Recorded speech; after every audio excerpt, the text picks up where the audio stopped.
first speaker, Gene Hagloch. Okay. He is a sixth-generation Latter-day Saint. He served an LDS mission to Canada, married in the Salt Lake City LDS Temple, and has served on 5 bishoprics.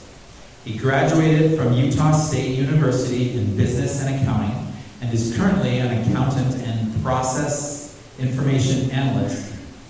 Gene came to Torah in 2014 and is in his 5th year of Hebrew. He's the owner and founder of the Albuquerque Institute of Biblical Law website, and has published his book based on his blog called Torah-Friendly Teaching and Davidic Kingship. His presentation is titled Isaiah's Hebrew Gospel in the New Testament. So.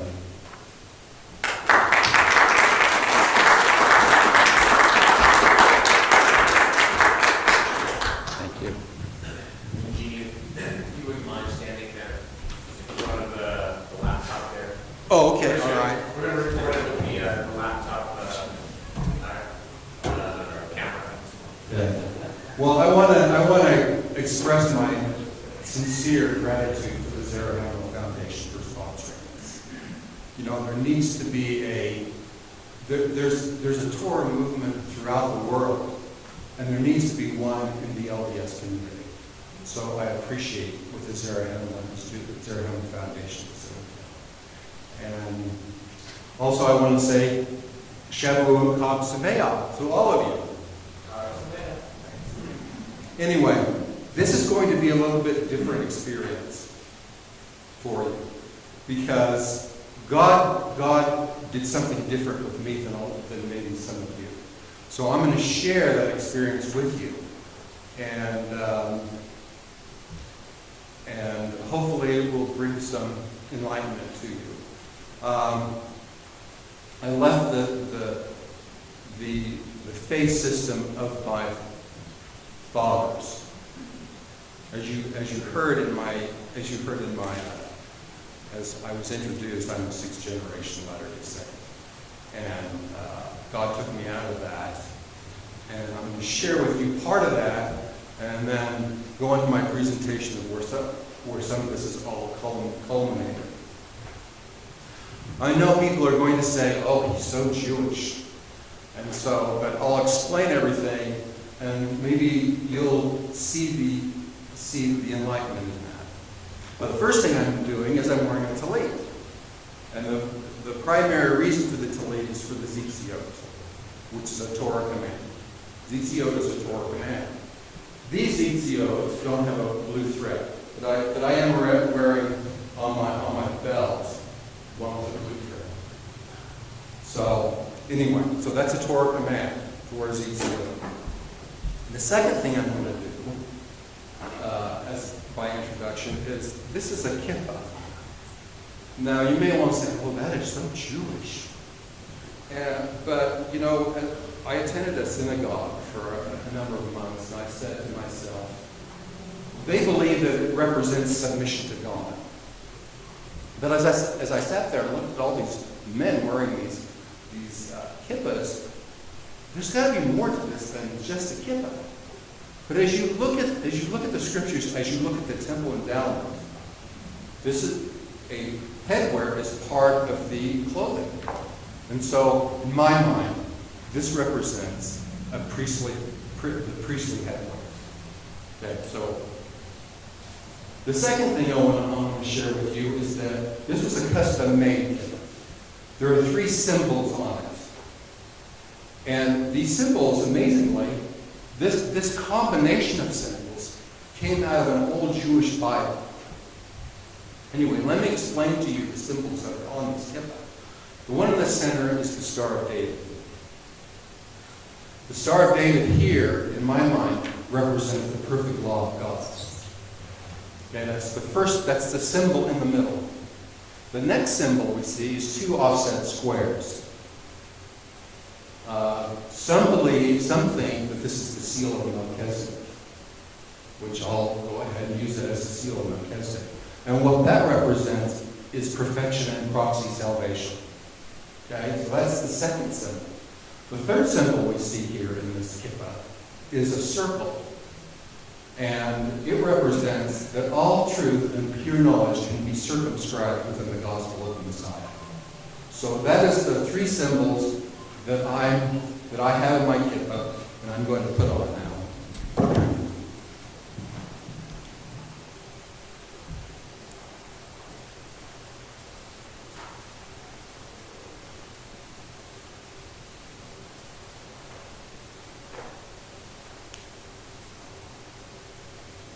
If I can figure out how these hairpins work. Hair clasps work.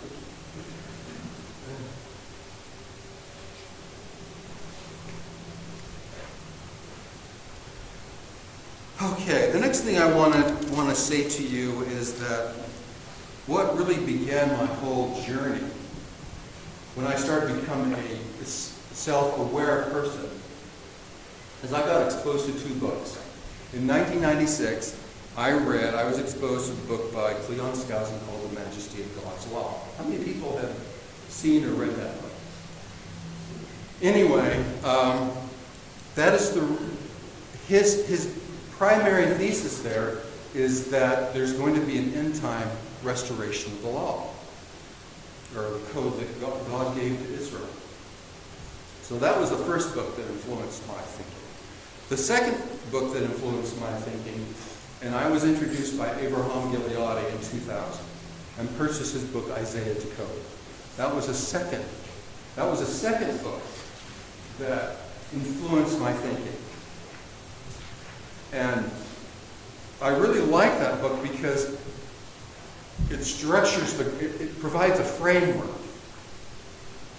It provides a framework to understanding the gospel. And we'll get into that in my presentation. Oh, can you hear me? Yeah. I'm sorry, I'm not using this. Okay, and to further solidify that idea of Isaiah is that when I came to Torah, I got circumcised and selected a Hebrew name because names represent a change of status. Represent status. And so I looked back in my ancestry to find a Hebrew name to adopt. And as I did that, I found out that I'm named after my great-grandfather and my father. And they both share a Hebrew name. And that Hebrew name is Isaiah. So that was so I adopted Isaiah as my Hebrew name. And then as things came along, I'm now blogging on the Book of Mormon. And there's actually a command in there from Yeshua, Jesus, to study the words of Isaiah. So all these things in my life have led me down to the pathway to study Isaiah. And it's become the foundation of the journey that I've taken, along with the Torah. So without further ado, I'll begin.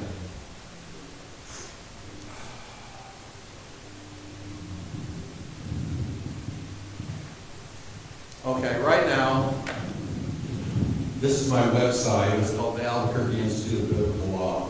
I'm blogging. This is the blog I have right now. Torah I'm teaching the Book of Mormon. And I've been doing that. I'm in the middle of Alma. And I paused to share with you my thoughts about feast days. And the last post I did was on Shavuot. It was called Zion and the Feast of Weeks.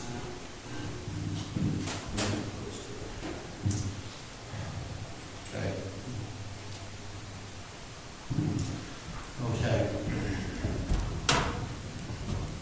Paul said to the Hebrews in 13:8 that Yeshua is the same yesterday, today, and forever. So if Yeshua is the same God throughout time and eternity, how can we have three religions who profess their own version of the same God? We have the Jews or Israelites. We have the Jews or the Israelites who believe the God that issued the law through the the Torah. Then we have Christians who believe that God is about grace and divorced itself from the Torah.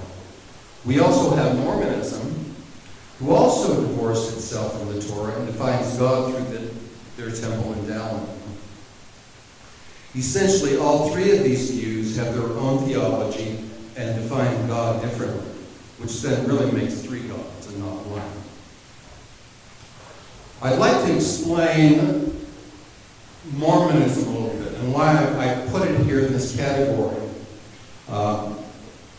While generally I can accept the idea of eternal families, but what is missing for me in the temple endowment is the Davidic covenant.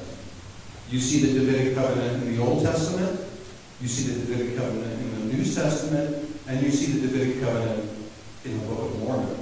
So I'm saying to myself, and the Davidic covenant is linked to exaltation. So why don't we see the Davidic covenant in the temple endowment? And so this is really in the temple endowment, in my view, and I know this is kind of a sacred thing with practicing Latter-day Saints, is that it's incomplete without the Davidic covenant. And let me just share with you a personal experience, which I've shared with Joshua.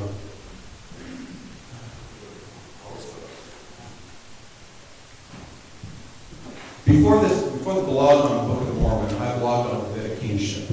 And the culmination of that blog I compiled into this book. But I had a very interesting experience.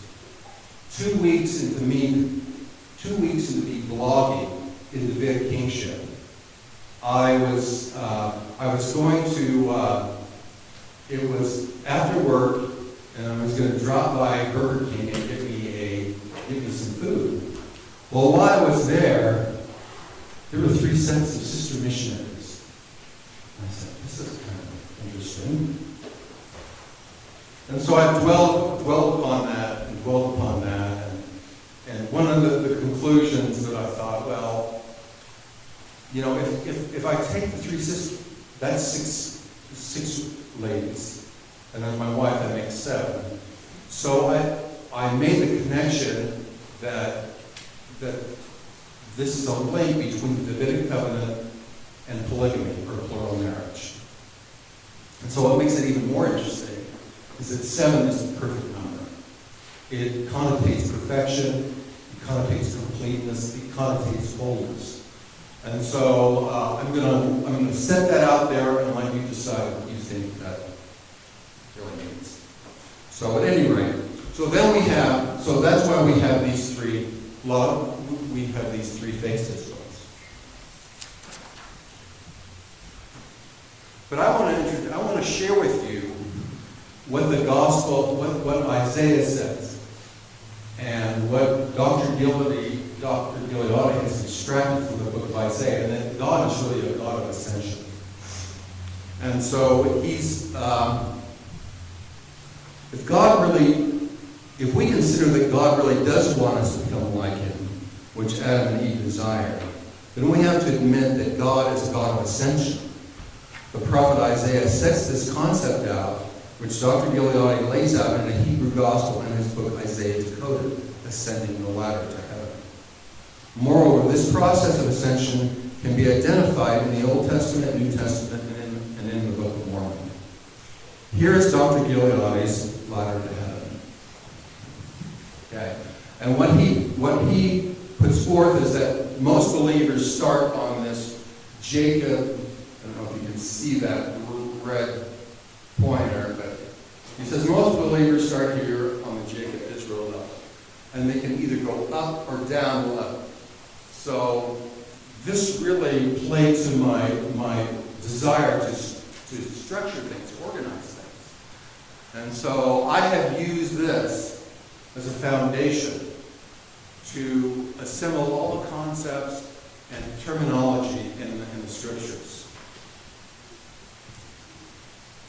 So we have Jacob Israel at the entry level, and then we either go up or we go down. Let me explain some of these. Actually, I'll get into these as we go through my talk. I also want to talk about leadership in the temple in the Old Testament, because this is going to tie into the New Testament. When we look at leadership in the Old Testament, we see that there's this system of captain judges, and we also see 12 tribal leaders, and we see a prophet at the head of Moses. And so that is the basic structure of, and then there's this council of 70. There's this that he has, and we also see much of this same thing in the New Testament. We see this structure of leadership, and we'll discuss that structure when we get to when we look at the New Testament. The second thing we see in the tabernacle temple is that we see a model of heaven. I mean, the temple was considered God's dwelling place. It was heaven on earth. And we see in this tabernacle or temple that there are three divisions.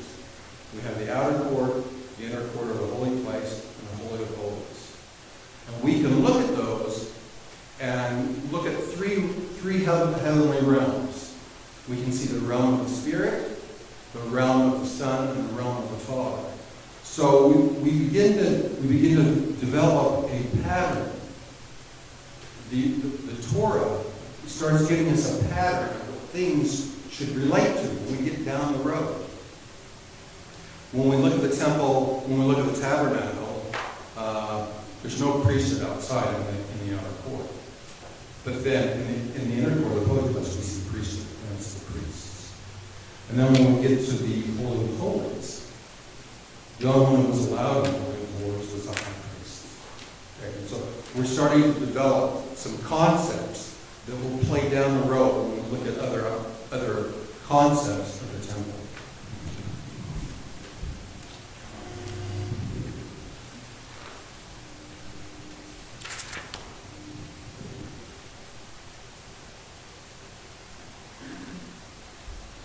Okay, as I said before, Adam and Eve were in the garden and they had a desire to be like God. And so in order for them to be like God, they had to go through a process of transformation. And so when we look at these categories of humanity, these spiritual categories of humanity, there's a transformation on each level for us to transform and become like God.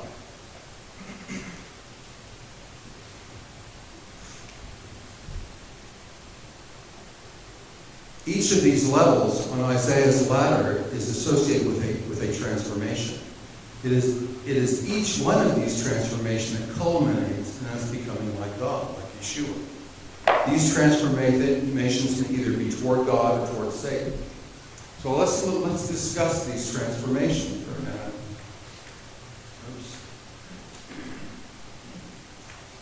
So on this level, on the Jacob level, we begin by overcoming universal sin. And this is the level of redemption. Okay? Redemption does not require circumcision. It does not require the what the Torah commands. It does require the what the 7 basic laws of the law. So this is kind of an entry level to sin. Okay? This is referred, the 7 basic laws for all humanity are the Noahide laws. And what I like about the Torah is they set up these 3 law systems that play nicely into the temple concept of these 3 divisions. And so then as we go up the ladder, the next thing we see the Zion-Jerusalem law, Zion-Jerusalem law. And on this level, we overcome personal sin. And where do we find the definition of what sin is? We find it in the Torah. And so that's what, if we don't have the Torah, then we're going to be stalled. We're going to be stalled in our spiritual progression. And stay here just being redeemed. Because when we get up here to Zion, Jerusalem, This is the level of sanctification. The level of sanctification is circumcision. It's the Davidic covenant. It's the Sinai covenant. It's the Abrahamic covenant. So that's what this level is. This is the Torah. This is where we learn about what personal sin is, and we have an opportunity to overcome it. Okay? The next level we have here is the sons and daughters. This is the level where we overcome inherited sin. Now these are those things where there are things that are passed down to generation from generation to generation. You end up inheriting some of these dysfunctions from our forebears, our parents. And so it's on this level that we not only overcome these inherited sins, but it's also a level of perfection. And you can see that we've overcome the three categories of sin here. And that we're on a level of perfection. And so perfection includes developing fullness of knowledge of the plan of the gospel. It's to develop 7 traits of Yehovah, which is represented in the menorah. It's to enter the Davidic covenant and become a king of peace. Also, what's embedded in the Davidic covenant is the office of the high priest. So on this level here, I know I'm throwing a lot of ideas at you, but on this level here, this is where you enter the Davidic covenant and you become a Davidic king, which also is also a high priest. And so on this level, generally, we're looking at perfection and proxy salvation, which was represented in the seal of Melchizedek. Okay, and then going up higher on this level, we see that the seraphim, those who obtain God's power, like Moses obtained God's power, they suffer unto death to prove their loyalty, and then they receive God's power. There's always this test of loyalty. Every level that we go up, there's a test of loyalty to see if you're going to continue to obey God and live His law. Okay, and then you can see the God of Israel, which is Jehovah. He dies for the sins of the world.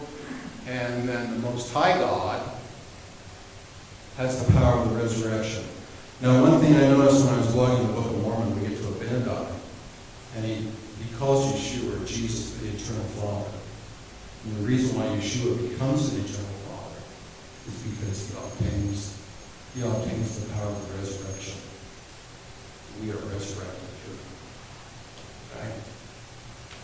And then as we go down this level, we got Babylon, we succumb to the natural man, and I added these two because I just felt there needed to be more delineation in Dr. Gilead's presentation. So, Sodom and Gomorrah does that which is unnatural. Mahon murders for gain, and perdition, I don't know if you can see this, rejects the Father and the Son. So that is the model that Gilead has constructed and provides a framework that we can take all these concepts and we can assemble them into a framework to understand, to come to a fuller understanding of the gospel is.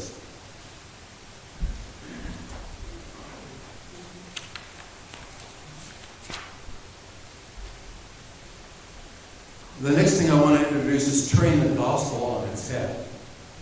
The biggest problem with accepting the Christian paradigm is that it turns the gospel on its head by offering a completely different theology than what we see in the Old Testament. The Jews or Israelites had been worshiping a God under God's law word in the Torah for over a millennium. And now Christianity is saying that all is going to be scrapped for something else. It really makes reason stare. It doesn't make sense. That now the God of Israel now is going to scrap all that He gave Israel and introduce something completely different. I mean, if I was a Jew, if I was an Israelite, I'm sorry, I would end up rejecting it. So let's look at some of the things. Let's look at the difference between the God of the Old Testament and the God that the Christians present. The first thing I have on here is mount circumcision. Now they're saying mount circumcision is not necessary over here.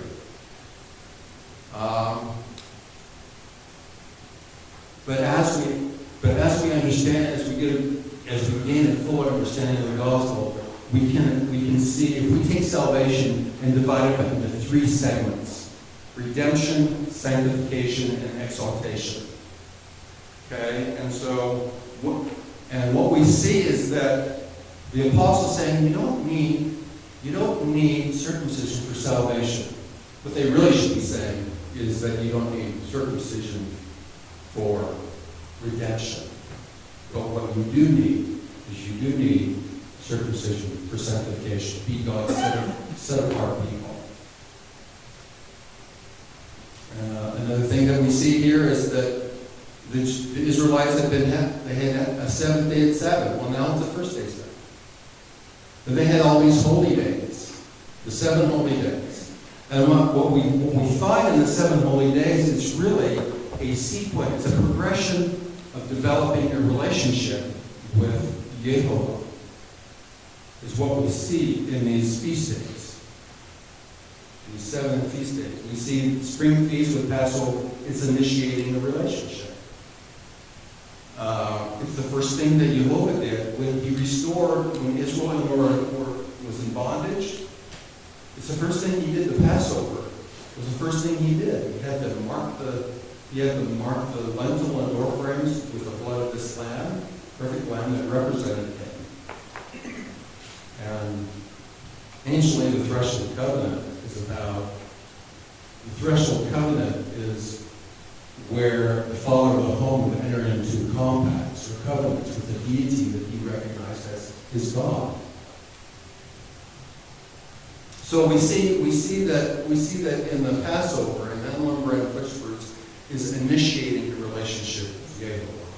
Then when we get to Shavuot, what we're doing today, we're completing that relationship by accepting the priesthood and entering the Sinai covenant. The Sinai covenant, Shavuot is commemorating Israel meeting God at Mount Sinai and saying, we will do all that you command us to do. We will enter into your covenant and do all that you ask us to do. So Shavuot completes the covenant for Zion, for his collective people. And then the next thing we see is trumpets, atonement, and Sukkot. This is a realization of that relationship. And these actually represent trumpets, the second coming, the atonement, judgment, and Sukkot, the millennium. So when you look at those three feast days or holy days, it's really a consummation of that relationship to be able to. But now the Christians are saying, oh, we're going to scrap all that. Now we're going to go to Easter and Christmas. Well, essentially what they've done is they've scrapped all of the relationship they have developed with Yehovah through these feast days. Okay? Another thing the Israelites were corrected was the kosher diet. Now we have no kosher diet. And not only are there health benefits, but God created animals to be food, and he created animals that were not food. And this is a concept that Christians don't get. They have that. Someone had, one of the apostles had a vision of this sheep coming down, which is really a representation of Gentiles becoming clean. Not that it was making food clean. But there's an order. God created order.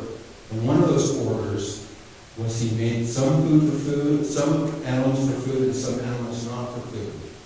And when we decide that, you can argue that, oh, well, now, we have commercial operations and they keep things running, but that's not the idea. The idea is that God created order. And when you use a food that he didn't, when you use an animal that was not created for food, you're creating disorder. You're outside of his order.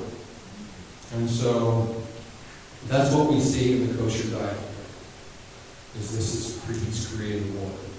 The other thing we see that has been scrapped by Christianity and the Christianity is the sabbatical system, which is we have the 7-day Sabbath, we have the 7-year Sabbath, we have the Jubilees, and so all of these, they say, oh, we don't need to live all those, but there are purposes in these. For instance, on the Sabbath day, on the 7-year Sabbath, all debt is forgiven. If that wouldn't revitalize an economy, to extinguish all debt, that would revitalize an economy. And so that's all been, we go to Christianity and that's all been done away. So now with these Israelites, these Jews are saying, this is way too foreign for me. And frankly, this is why Christianity and Mormonism has failed to bring Jews to Christ. And Dr. Giuliani gave an address in 2014 to the Association of Latter-day Saints and Jews. And he said that Ephraim has failed to bring Jews to Christ. And why is that? Because this is so foreign to them. It's so foreign. So it was mentioned yesterday, how are we going to get this together? How are we going to get Christians and real Israelites together? And what it is that Israelites have got to accept the Messiah, and Christianity is going to have to accept Torah. Right? We're going to have a coming together. And that's going to come together with the end time servant.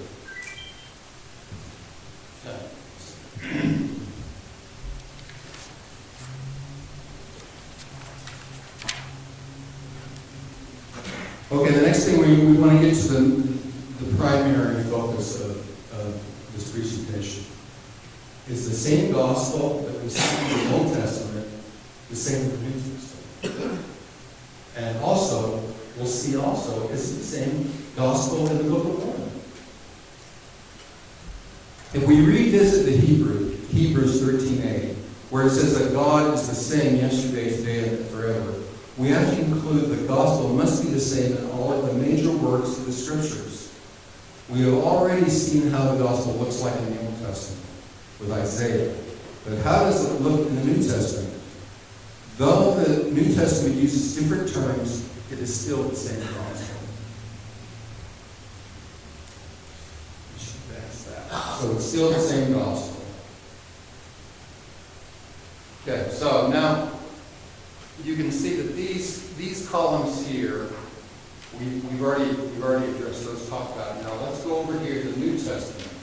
These are the terms in the New Testament that relate to those terms in the Old Testament. So when we start here on the Jacob level, the word here is believers. He that believeth in me, that's all through the New Testament. Then when we get here to Zion, and the term in the New Testament is pure in heart. We get sons and daughters, these are the elect. We get to seraphim, we get to joint heirs. We get to the God of Israel, we have the Son of God. We get to the Most High God, we have the Father in heaven. So, and what, when I was basically in a Christian faith system, I guess we just thought we were all three of these. We thought we were all three of these. But why would we have different terms if they didn't mean something different? So there's it's differentiated. These terms have their own meaning and have their own definition. When we get down here to We see a lot of the same terms when we get down into this area of wickedness. Okay?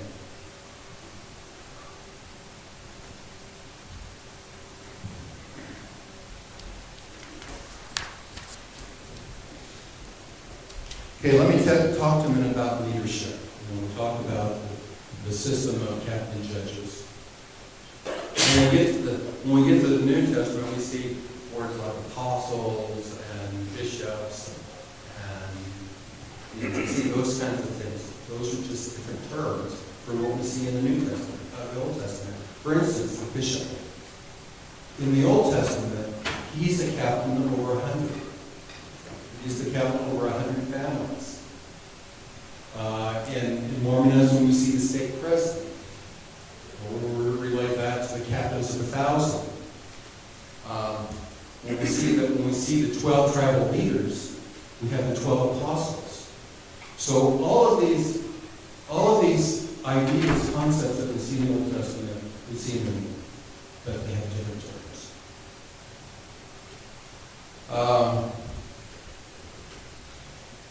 When we look at the temple's really not explained it's not explained very much in Christianity, but we should see some of the same ideas in time and modern-day temples. These three divisions, we see priesthood in the, but let's talk a minute about LDS temples. They have a number of rooms. They have the creation room, the garden room, the world room, the terrestrial room, and the celestial room. So if we take Israel's tabernacle, we can associate the world room with the outer court. Okay? We can associate the terrestrial room with the inner court of the holy place. And we can associate the celestial room with the holy of holies.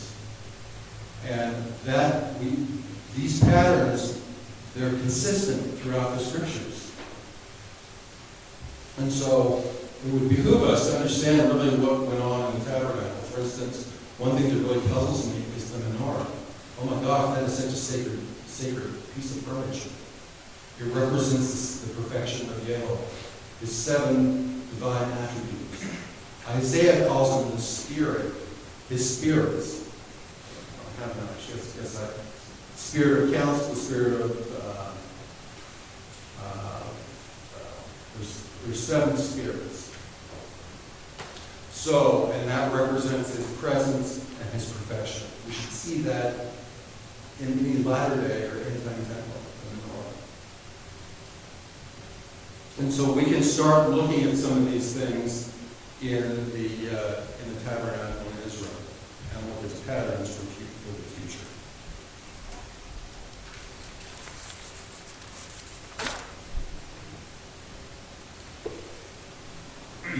In conclusion, the scriptures assert that God is unchanging.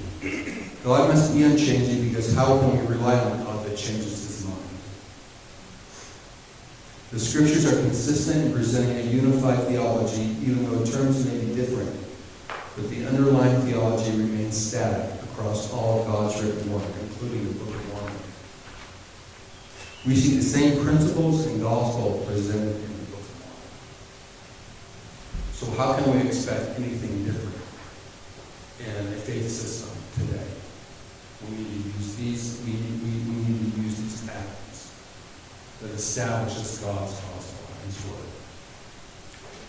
And so I'm going to end. That's where I'm going to end. Thank you. And I say these things in the name of Yahweh.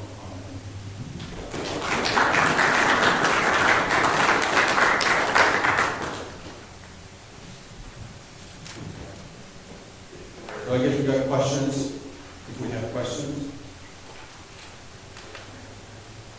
We want to gather written questions, and that way we can read them to the recording and have them on record. It's easier for the listeners.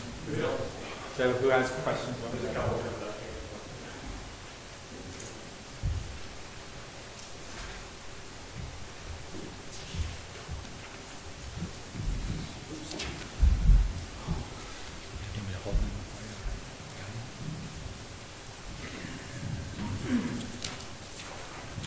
What do you mean by universal sin? Good question. Universal sin is the sin of Adam and Eve. Yeshua reversed the sin of Adam and Eve. Okay?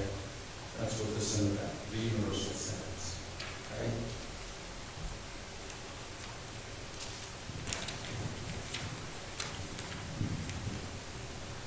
What do you think about the idea that the Old Testament temple has 4 stages of progression, counting the outer court, which all must pass, including the priests, symbolizing the premortal life, symbolizing to premortal life?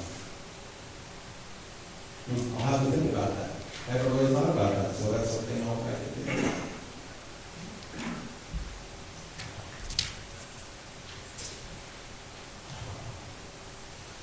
Okay, do you think the Melchizedek priesthood can replace the Aaronic priesthood? Okay, the Aaronic priesthood is only for descendants of Levi. Aaron. What we do see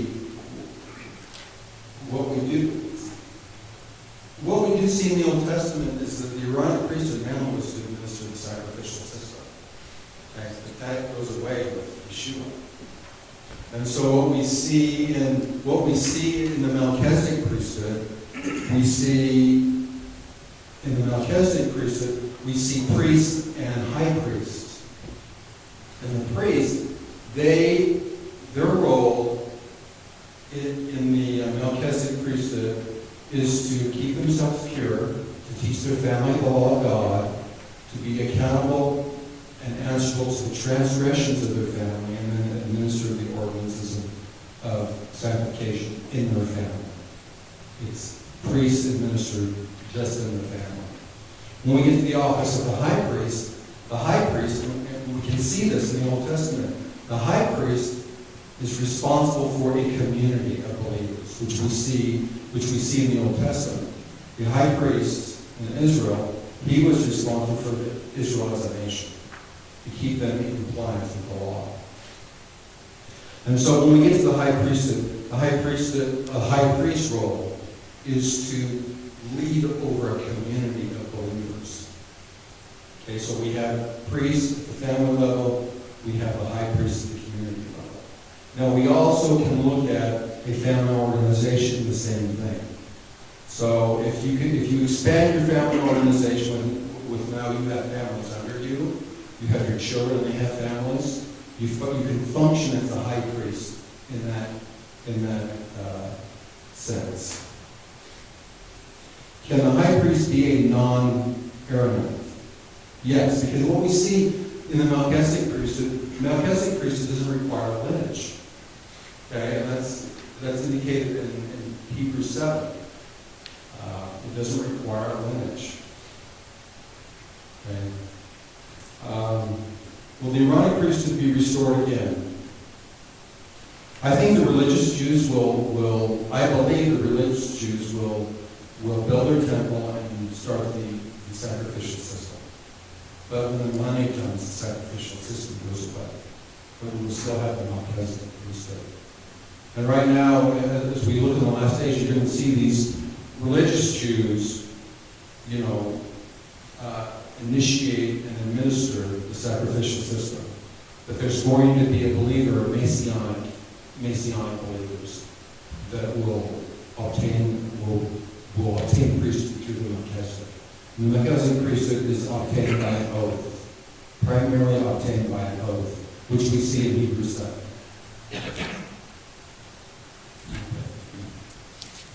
What is the Davidic covenant? That's such a great question, because when I was in my Christian faith, that was something that wasn't even on the radar. The Davidic covenant is the primary covenant of exaltation. And there's 2 facets to it. You have kingship and you have priesthood. The kingship is that you establish the laws of God, you judge, and you execute judgment. That's what a Davidic king does. And the Davidic king, and when we talk about establishing the laws of God, it's something assignment, it's the Torah. Okay. So, and again, this all has to do with a community, whether it's a community of unrelated believers or whether it's a family organization. The other aspect of the Davidic covenant is the office of the high priest. The high priest, he does the same thing as the Lord priest, but it's on a community level. He's to keep himself, actually, it's a higher standard. He's to keep himself to be holy, which is indicated in the Davidic covenant. So what we see in the lower covenants with the priest is that you're pure. But when you get up to the Davidic covenant, you become holy.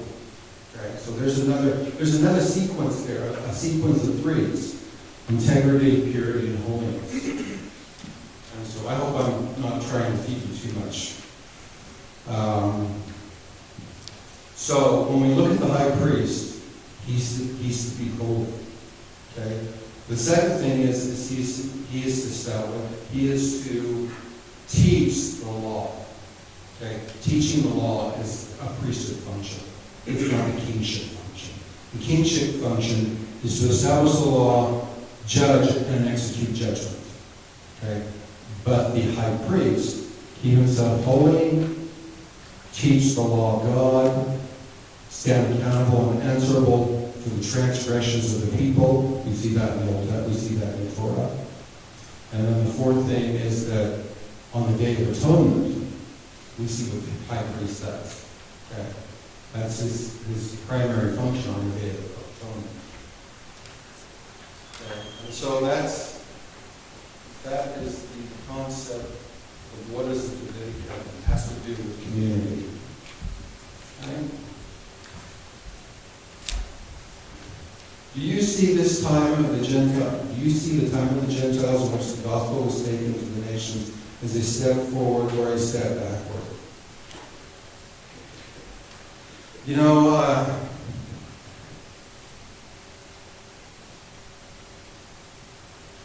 one of the primary themes that we see in the Book of Mormon is God remembering His covenant with Abraham. He's going to gather Israel the second time. And enlightened Gentiles are going to be part of that gathering. That gathering is going to include the calling, the setting apart, the calling of the 144,000 who will go out and gather the remnant of Israel, the righteous remnant of Israel worldwide. And so the Gentiles are going to be part of that if they accept God's covenant. Well, the important one here is the Davidic covenant. So for Gentiles, there's this, these 144,000 are going to be the seed of Messiah. And you're either a seed by either being a literal seed or through adoption. And so Gentiles, even though they may not be literal Israelites, ethnic Israelites, they can become the seed of Christ through adoption.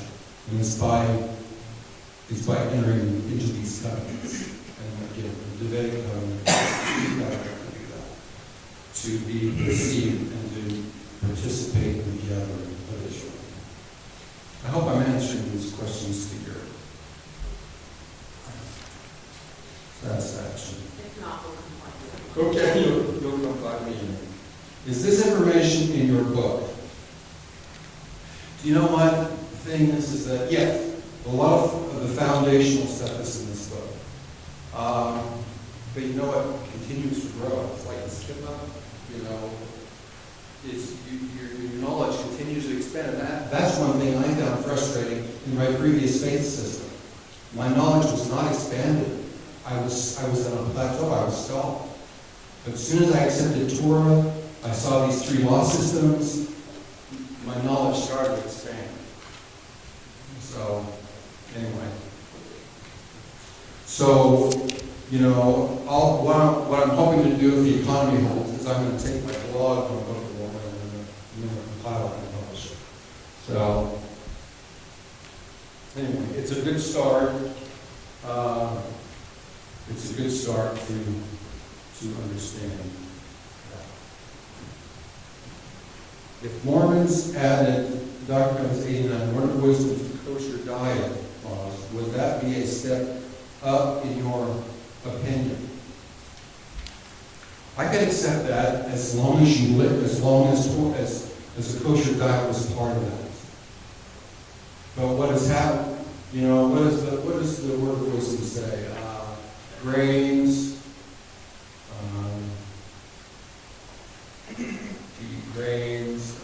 so again, it's very general. The Word of Wisdom is still very general in some respects. As long as you add, I think you could probably add the Word of Wisdom, but as long as you, as living a kosher diet as part of that Word of Wisdom.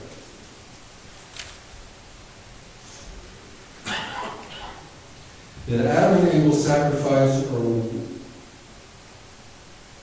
on a Melchizedek level or on an Aaronic level? Okay, what we see in Genesis is that we have limited ordinances of sacrifice. The thing is, you know, these patriarchs, they were righteous men, they were living the law. And they had a knowledge of the Messiah. So they did not have the whole daily sacrificial system. But they still had some limited sacrifice that had to do with thanking God, recognizing Yeshua's sacrifice. So on a limited level, it was under the Melchizedek priesthood. But when we get the Aaronic priesthood with Israel, it turns into this daily, burdensome, because Israel sinned with the golden calf. Fathers were denied the priesthood, and it was given to the Levites because of their righteous zealousness. So there is some limited sacrificing with the Melchizedek priesthood.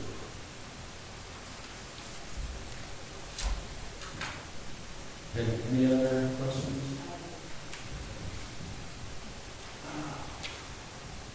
What materials do you use to study Hebrew? I started with Gilead's book, Isaiah to Code. That would be a good place to start. Get that book. Because you know what? Yeshua commanded us in the Book of Mormon to read Isaiah. And Gilead is really, you know what? I believe the man has a mission. A holy calling. I believe he has a holy calling. And though he's left, I believe he's let some of the things influences some of his thinking. I think his basic ideas are true. So I have used his basic ideas, and then I've expanded beyond that. So I would start reading Gilead's book. I would get familiar with the Old Testament covenants. That's the next thing I would do. Read Gilead's book, look at the Old Testament covenants. Another thing I did is I set this idea of salvation aside because people are taking the idea of salvation, the word salvation, and not understanding the sequence of threes: redemption, sanctification, and exaltation. So, you know what? I promise you that if you live the Torah the best that you can, Spirit will bring knowledge to you. And testify to that. The Spirit will bring knowledge to you. Go ahead, Jen. I was just going to say, I don't know if everybody's aware, but Abraham has written a booklet that's about this big, quick read, called The Kings and the Queens of the Gentiles. And in his own expression to me, this is his culminating work that he wants everybody to read. Oh, is that right? Kings and Queens of the Gentiles? Yeah, I have that. Yeah, I have that book. But, you know, one thing that's a great book, and that will help you with understanding some of the Davidic covenant. And he really goes into a lot of discussion about the Davidic covenant. So, That might be a good read too, some of his words on the Davidic covenant. Is there a relationship between the Abrahamic covenant and the Davidic covenant?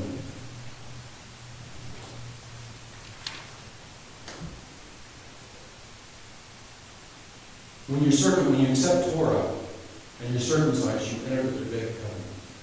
And I think whatever blessings that are attached to that will carry with you into exaltation.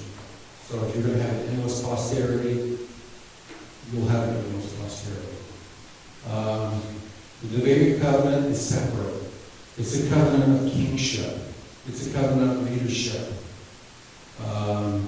It's a covenant of proxy salvation, perfection. So the Abrahamic covenant is about becoming his chosen people initially, but then on higher levels of the Davidic, you've already entered the Davidic covenant when you're circumcised. And on the first level of Torah, you become his chosen people. But on higher levels of the Abrahamic covenant, you can have endless posterity. And then again, I've already talked about the Davidic covenant. It's about leadership, about proxy salvation, which Yeshua was our example of perfection and proxy salvation. And he said we need to become like him. We need to become the full stature of Christ. And that's another term that I never heard in my previous faith system. What is the full stature of Christ? Well, it's perfection and proxy salvation. We need to perfect our life so that we can be a sinless offering. Just like Israel had with the lamb, the unblemished lamb. We need to become a sinless offering. So what study materials? Yeah.